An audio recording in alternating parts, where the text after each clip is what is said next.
Hello and welcome back to another episode of the Golf Ireland pod. Thank you so much for tuning in. As always, I'm your host Stephen Murphy. Delighted to be here with you for another episode. Great guest on this week, as always. We have Gareth McNeilly to discuss golfers with a disability in Ireland, his playing career, and him coaching as well. But unfortunately, we do have to start off with some sad news. Golf Ireland would like to extend their deepest sympathies to the family and friends of Anne Heskin, who passed away on Sunday, the 19th of November 2023. Anne was the president of the Irish Ladies Golf Union between 2005 and 2006 and had served in every capacity both as a player and administrator. Born in Cork, she represented Munster in the inaugural Interprovincial Championship in 1964 and continued through to 1984. Anne also followed her sister Una into the Irish international team in 1969. Anne was a member of Douglas, Cork, Lahinch and Killarney golf clubs, with Douglas her home club. And with Douglas she won an incredible 8 All-Ireland Senior Cup medals and was a 5-time winner of the Munster Ladies Championship. Very, very impressive career. Anne captained Ireland in 1982 and 1983 and also captained the team that won the European Team Championships in Belgium in 1983. An incredible career. Our thoughts and prayers and sympathies go to her family and to her many friends in Golf Ireland. Funeral arrangements are also available on rip.ie. So yeah, thoughts and prayers there with everyone involved with Anne Heskin. So yeah, unfortunate news there. But I'll move on now to my interview with Gareth McNeilly. I'm now delighted to be joined by Gareth McNeilly. Gareth McNeilly is a golfer himself and also was captain of Ireland's 2022 European Team Championships for golfers with a disability. Gareth, thank you so much for taking time out of your schedule for joining me here on the Golf Ireland pod. How are you? Very good, Stephen. Pleasure to be here, and thank you for the invite. No problem at all. Gareth, let's talk a bit about you and your journey with golf. How did you get into golf? What age did you get into golf, and what interested you about golf? I get into golf. I didn't join Mazarine actually as a member until I was about 15. But my first introduction to golf, believe it or not, was in Rush Beach. We used to friends of mum and dad's used to have a house down in Rush there, just in North County Dublin. And there was always a bag of golf clubs in the house, and we used to go down in the evening when the beach was quiet and hit a few golf balls on the beach. And I was probably 8 or 9 then, and I get hooked. And at that stage, I was watching golf with dad, Sevy and Greg Norman, players like that in the Open, and but dad, nobody in the family played, so there was no sort of going to junior coaching or anything at the club. So it took me to friends from school and friends from the estate where I grew up, and we're going to Mazarine when I was a teenager before I actually joined. Brilliant. And then obviously you transitioned then, obviously, unfortunately, to golfers with a disability. Can you tell us a little bit about how that happened and how that came about? Yeah, so as I say, I played at Mazarine from I was 15 all the way through university. It was university in Stirling in Scotland, and we come home in the summers, and like a lot of people do, live at the golf club for a couple of months there. And after graduating, I stayed in Scotland, and it was at that stage where my membership fee went from, I think they called it a juvenile, an under 23 rate, and it went in those days straight to a full membership rate. And because I was living in Scotland then, I let the membership go, and I was only playing golf very randomly, and I bought a motorbike, and then I bought another motorbike, and I was living back home at this stage, and I had a motorbike accident when I was 28, back in 2004, which required a traumatic amputation of the right leg above the knee. That actually an operation was done that evening, and that's the only operation I've ever had done in the leg, thankfully. So it was all. It's funny to say it so quickly, but it all happened very quickly, and the rehab happened very quickly. But at that stage, golf was very far from my mind. You're just those simple basic things of learning to walk again and working out how you're going to live your life, and driving an automatic car and all that sort of stuff to get your freedom back. So it was a few more years before I lifted golf clubs again. Yeah, I read that your original prosthetic, you didn't feel comfortable or secure enough maybe to swing a golf club, and then advances in that kind of got you back into feeling, I suppose, comfortable enough to swing a golf club. When you did get back into the golf, was it that instant sort of, you were hooked all over again? Yeah, the first prosthetic was a very good one compared to and with prosthetic technology, as people be aware, um, medical technology moves on very very quickly. So it was very good, but it was one that I didn't have the confidence for the slopes and the subtleties of being on a golf course. And I do use a buggy on a golf course, but even around greens and things like that, there are slopes. So that was, as I say, golf was not forefront of my mind. But 2008, so I'm 4 years as an amputee, and I got the chance to get what's called a C leg. So it's a C short for computerized, and I have a computerized knee with sensors in the foot. There's a bit more stability, with a lot more stability with that, in that the foot and the knee, they nearly preempt if you're going to fall, or if you're taking a bad step. They're there, they're there to help you. If you take a really bad step, you're still falling, and I have fallen on the golf course a few times. But it gives you that confidence that something simple as looking at a putt and then slightly backing off it to maybe to look at it at a slightly different angle, and you have that confidence to do it where I wouldn't have had that before. So yeah, the advances in technology, and we're very lucky here in the north of Ireland. Musgrave Park Hospital, where I get looked after, they they're always open to giving. I'm not so young anymore, but young fit people, the very best of equipment, prosthetics to get them back living as full a life as possible. So always very thankful for their support and what they've done for me over what is now 19 years. Yeah, no, it's brilliant, and I know when you got back into golf, you got back playing to a great standard. And I know one of your first events was at St Andrews when you got back into the golf, and you mentioned you were surprised by the standard, or just how high the standard was. Can you talk to us a little bit about that? Yeah, it was.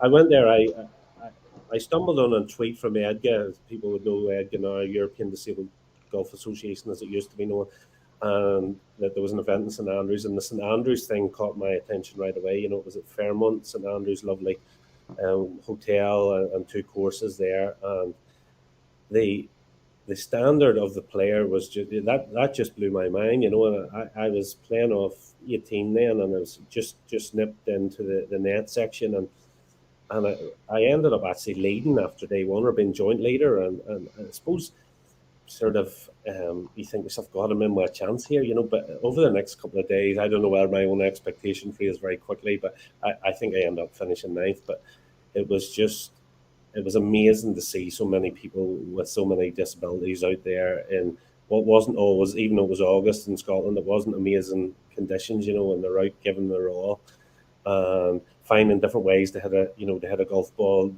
no matter what their disability was. And I remember driving down the road thinking, I need more of this. This is really, really, something that I could get my teeth into. So, yeah, it's hard to believe that 6 years passed there in August already. Yeah, it was fascinating, and one of the things that caught my eye in one of the articles I read was, the extra energy you were spending when it comes to travel, because again, you take things for granted before, where walking in airports and stairs, and as you said, even slopes in the golf course. Was that a steep learning curve for you to try and know when to spend your energy and when to try and save it? Yeah, it's one of those ones with airports. I'd been through them a wee bit before I was playing golf again, and I actually worked at Belfast International Airport as a summer job, so I was well aware of the sort of the hidden things in airports, and more. And so nowadays there's more lifts and more escalators and all those sorts of things. But yeah, well, it was a challenge, but it's kind of, it, and it was a price I was willing to pay to go and follow this dream of playing a bit of golf competitively, and playing in different places. As for the energy, yeah, quite often you can be in a situation where, like, if you can imagine, people know this being a wedding with a new pair of shoes on, you cannot wait to get those shoes off.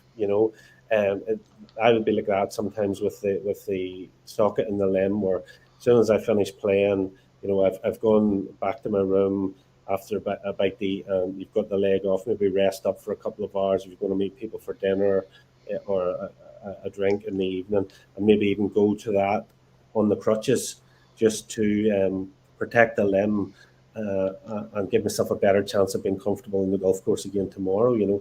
I would never, before I started competing in tournaments, I would never have played, say, 18 holes 3 or 4 days in a row at home. It just, to me, that didn't seem possible as an amputee. You'd just be putting too much pressure on the socket, even though I'm using a buggy. So I've so much admiration for the amputees who can walk 18 holes, and who are able to do that, as I say, for 3 or 4 days. And I've sort of managed that now, where if I'm going places, I won't always play the full 18-hole practice round. I'll maybe jump in a buggy and play a few holes, play a few chip shots around greens, and just have a look at it rather than tire myself out and give your all on a day where it doesn't really matter in terms of the scorecard. Definitely. You represented Europe then in 2018 at the Phoenix Cup. And can you describe what that event is? It looks very much like a Ryder Cup format, and a Ryder Cup kind of, it's a Europe versus America. Can you just tell us a little bit about that event? Yeah, that was incredible to actually be asked to play in that.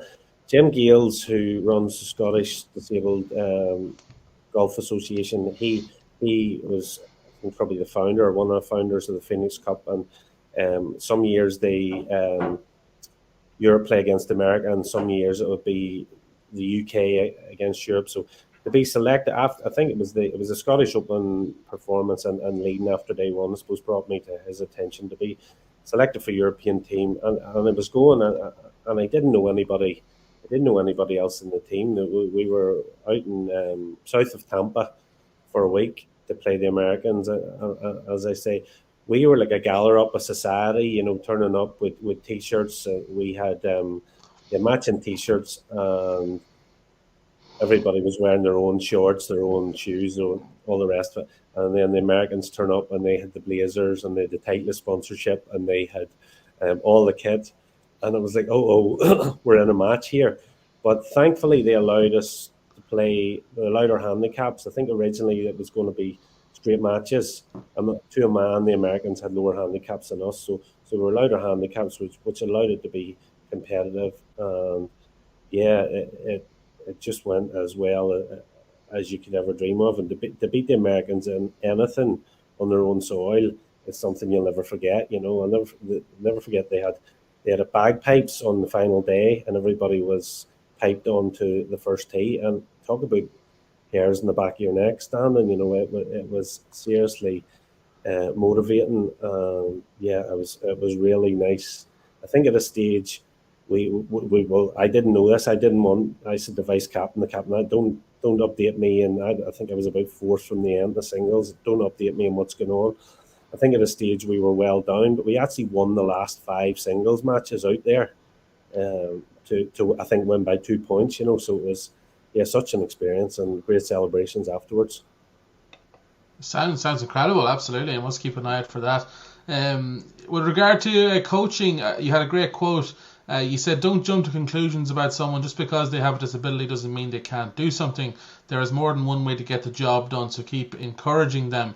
Do you feel like coaches, just in general, need to keep learning themselves as well to maybe as well coach a player with a disability, and as you said, not just sort of give up at the first hurdle? I think probably from I made that or quote in that interview, I would say things are improving a lot. Here at home, we have so many more players now that are out there competing, and for coaches, yeah, it's find a way and persevere. And if you're lucky enough to ever go and watch even one player with a disability or a life challenge, as I would like to call it, you will be in awe of how they find a way to get face on ball, and straight face on ball at that. So, and it's that old thing with somebody goes to the range, or somebody hits a bucket of balls for the first time, and you only need one or two to go in the right direction, and you're hooked. So as long as somebody is there who's supportive and encouraging, and I find any coaches that I've talked to in this country now, they can't do enough to help. Um, and as I say, it's just growing and growing. It may come to the stage, it might even be happening already, where in PGA, in their learning, they're doing modules, or the people might there might be demo days or people coming in and just don't be scared. Don't be scared to ask questions to the golfer, because as Ed could say, golfers first. We're all golfers. We don't see the disability. We see the golf ball.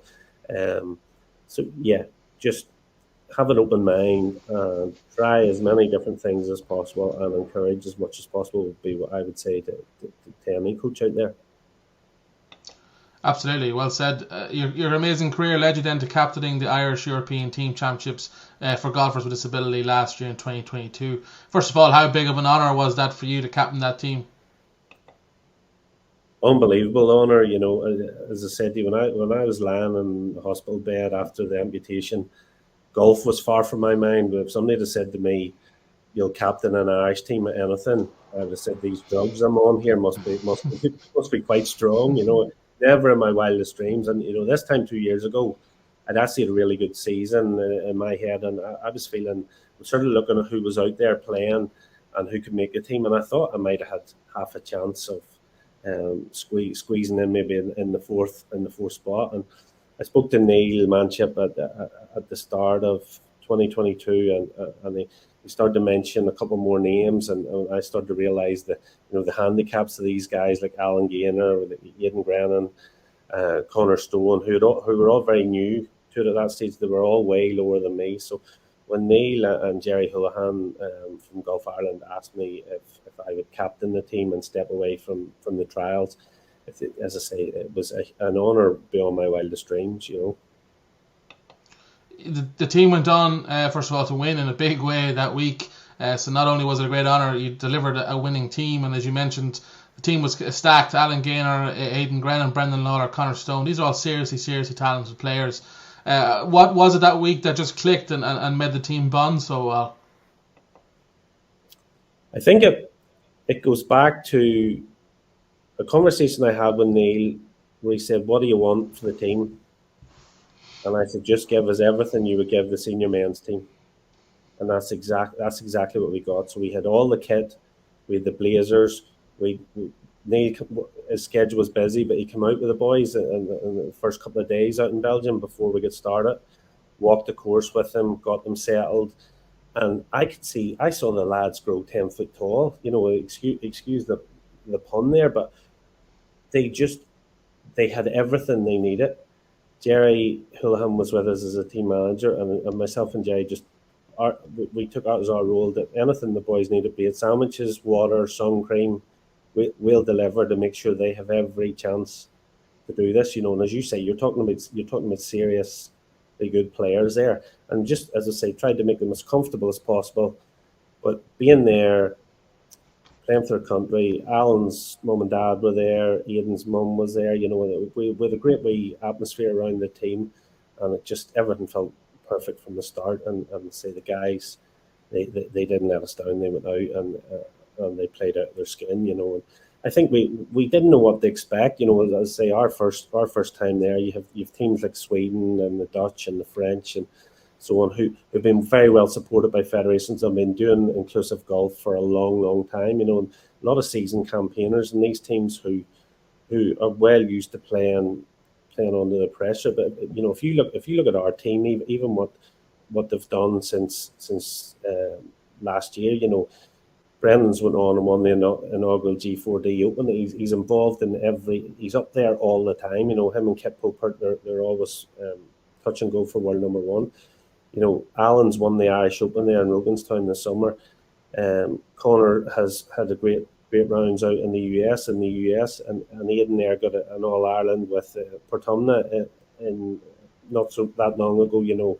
Playing for his club. So you have a serious standard of player, and also what's lovely to see is there's more quality players coming up behind. So at that elite level of the game, there's going to be more and more vying for position to get on the next team next summer.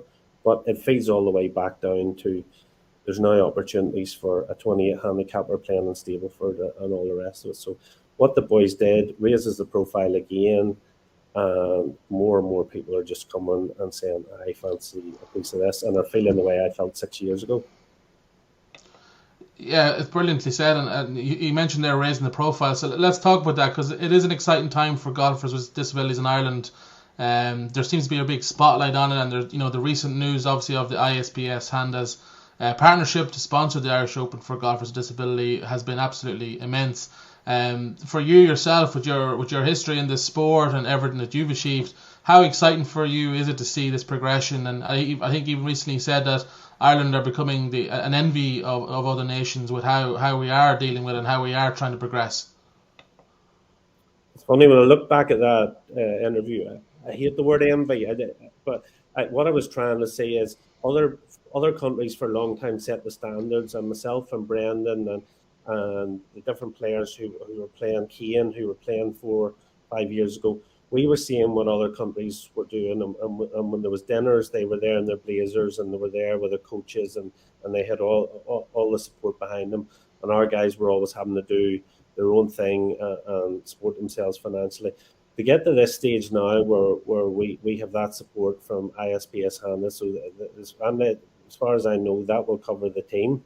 So the team will be funded to go to next year's European Championships, and in that European Championships, there'll be the gross team going again, and then there's also, all being well, we'll have a second team in what's known as the Nations Cup, and that's a Stableford tournament, and that means anybody out there with any golf handicap who's playing in the who's got a world ranking can come to trials and try and get themselves on that team, and for that. That's taking it to a different level, because, as we talked about earlier, that you've got the top players, and top players will always get their opportunities. But players being able to play well at their own standard, at their own level of golf, and getting an opportunity to represent their country is huge. The second thing, then, as you said, ISPS Handa will sponsor the event in Roganstown, and the event is run exactly the same way as anybody that plays in any of the other Gulf Ireland Championships. Be it the North, the South, girls, boys tournaments, whatever it is, it's the same team, it's the same everything, and that's fabulous. And people see the advertising hoardings up around the first tee, and they hear their name being called out when they're going on the first tee, and it's fabulous for people who never dreamt that this could happen. And then the third thing is that they're going to sponsor the Golf for All program, and that allows Gulf Ireland staff and volunteers throughout the country to get out there and continue the good work that's been going on at local levels. And I know, I came to this 6 years ago, but people have been doing good work all over the country in their own areas for a long time, say with autism programs, with different programs, maybe for people with Parkinson's, or the blind golfers have always been strong. And basically what this allows Gulf Ireland and us to do is for more joined up thinking. If something's working well in Cork, it can be shared all around the country.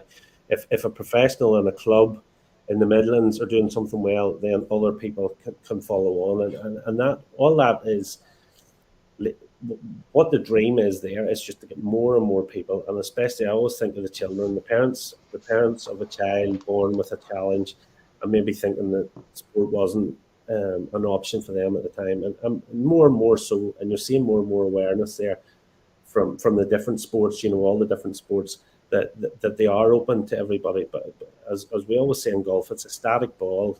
The golfer can hit the ball at their own time when they feel ready, and who knows what opportunities that child or that adult who's maybe acquired a disability will get when they get out there. And DIGA is also up and running now, and it's the Disabled and Inclusive Golf Association.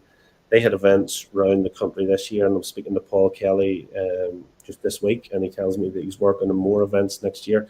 Golf Ireland supports that. You go to play in nice courses, and there's the camaraderie there. It's more about more like society golf, where people can dip their toe in it and decide if that's just what they want to do, or if they like the competitive side of it, then they can come and they can play at events, and hopefully we'll have more than one event with world ranking points in the very near future at home here as well. So the big thing was always, people putting their own hand in their pocket and having to travel around Europe. And yes, nobody wants anything for free, but just if there's that wee bit of support and more tournaments can be at home, then it's easier for people to get to. Absolutely, no, it's brilliantly said, Gareth. And long may it continue. The progression has been great to see from the outside, and it's exciting the next couple of years with the support of ISPS and obviously Golf Ireland. It's going to continue to make strides. But Gareth, look, we've taken up enough of your time. That we really do appreciate you coming on the podcast this evening to talk to me about that. And yeah, best of luck with your season as well. And we will have you on again sometime soon. Thank you, Gareth. Thank you, Stephen. I really appreciate it. Thanks to Gareth McNeilly there for joining me. An absolutely brilliant and fascinating conversation, and very exciting for the future of golfers with disability in Ireland. Only one bit of news before we wrap up. Obviously, I want to say congratulations to Rory McIlroy. Rory McIlroy won his 5th race to Dubai season-long prize there at the weekend. He actually wrapped it up before the event even started at the weekend. So, and a great season once again for Rory. Congratulations to him. Dominance over the last few years in terms of season-long standing. So well done to him and his caddy Harry Diamond. That wraps up another episode there from us here at the Golf Ireland pod. Thank you for listening. As always, really do appreciate it. I'll be back next week for another great episode. So until then, we will see you.